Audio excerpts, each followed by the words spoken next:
We are continuing to build a very strong and reliable research organization. That's very important, of course, to provide a high-quality research organization.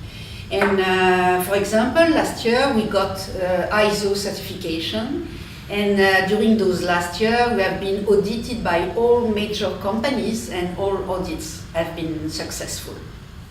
It is more and more clear that research is becoming global because we are in an environment where there is economic restriction. So we need to build the trials that will serve in all countries, all continents, for regulation purpose, reimbursement purpose. So what we are doing at the moment is that we just got 4 special advisors for South America.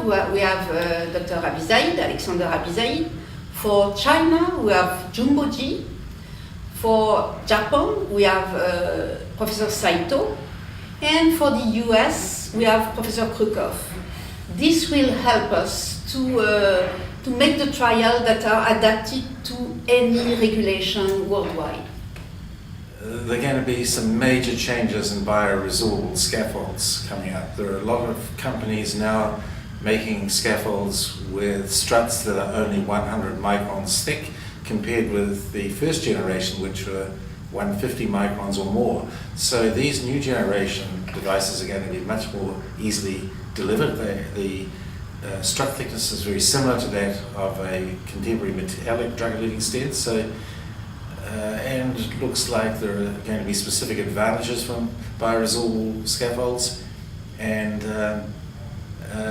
it may be that with the thinner struts the deliverability and the results are going to be so good that I think that the bioresorbables are going to displace a lot of metallic stents. Why wouldn't you have a bioresorbable instead of a metallic if all else is equal? Yes, we have in charge all type of collab activities which are related to interventional cardiology, coming from the very simple EKG to angiography, which is a very classical one, on the more complex like IVUS, and more recently OCT or OFDI, which are now a very important tool in our practice. We know that the role of echo, but also the role of MSCT is now extremely important, not only for the selection, but also for the evaluation of the results.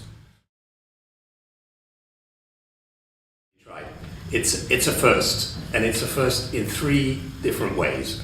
It's the first time that a drug-coated stent is being evaluated by a clinical trial with clinical endpoints. It's the first time that we're using an active stent with such a short DAPT period, only 1 month. And it's the first time that we're looking at these patients, the high bleeding risk patients. No one's done that before.